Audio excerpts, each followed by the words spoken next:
Hello and welcome to Power to the People with me, Graeme Pryce. I'm going to be honest, I feel a little bit miserable at the moment. I thought getting the Tories out of office would totally change my outlook and change the country and reset everything as we know it. It hasn't, has it? I'm not attacking Keir Starmer, he's only had a few weeks, and frankly, I'm offended by the stupidity of people that are trying to blame him or Labour for that absolute shit show wasteland we've ended up living in because the Tories have been in power for a decade and a half.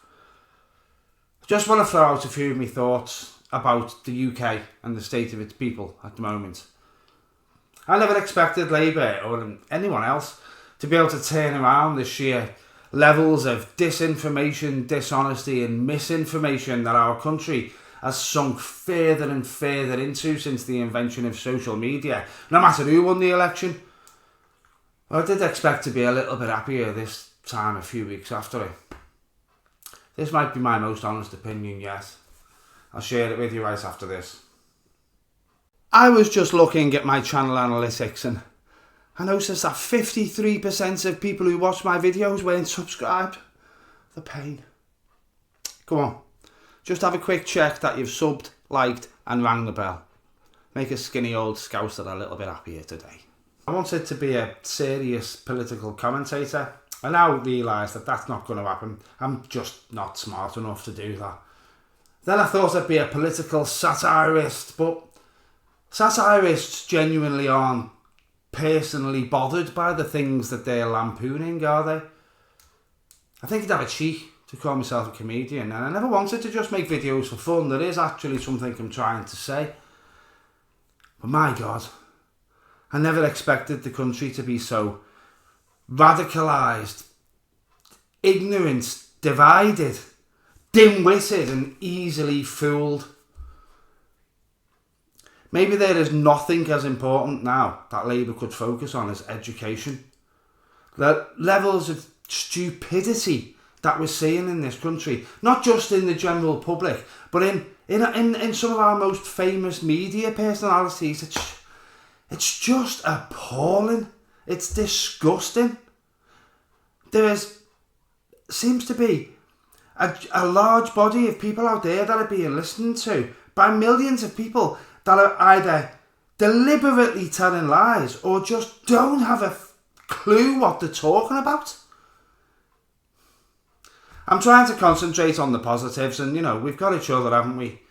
I know my opinions aren't unusual.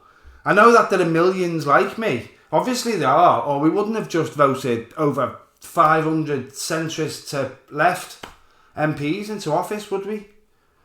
But the media is so powerful and all of the richest and most influential people in the world seem to be absolute fucking arseholes, completely obsessed with buying their own little horrible right-wing worlds into existence. Our media has been utterly and completely corrupted in the last 20, 30 years, and it is destroying the very fabric of this nation. And that's before social media come along.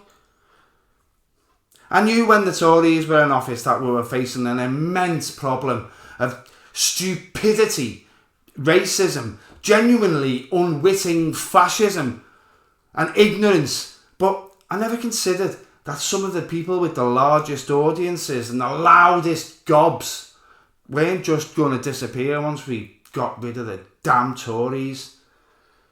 We've still got so much work to do. And I want to be part of it, I really do. But I'm honestly not sure that my voice going out to a few thousand people makes a difference when there are people with hundreds of thousands or even millions of subscribers on here talking sense. And yet there's still enough people to vote 121 Conservative MPs and 5 Reform MPs into office. We really do live in interesting times, don't we? Thank you for watching if you've gotten this far. There was no definitive point to this video really. I just wanted to have a moan, and most of my mates call me a knobhead and tell me to shut up if I try and talk about politics. I do think we're in a much better situation than we would have been if the Tories were still in office. Can you even imagine how Sunak would have dealt with the riots? He'd have been begging for calm while Suella Braverman was on Twitter posting addresses of hotels she wanted people to attack, and Penny Mordaunt was telling people to stand up and fight. Anyway, I don't want to be accused of rambling, so I'll leave it there. This is certainly not all I've got to say, but it's about as much as I can bear to say today. Ta-ra.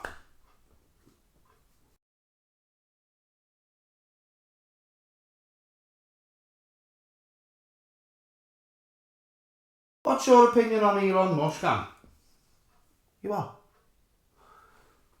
Did you just say you think he's a bad knobhead? I think he's a bad knobhead as well, mate. Defo. Well said, love.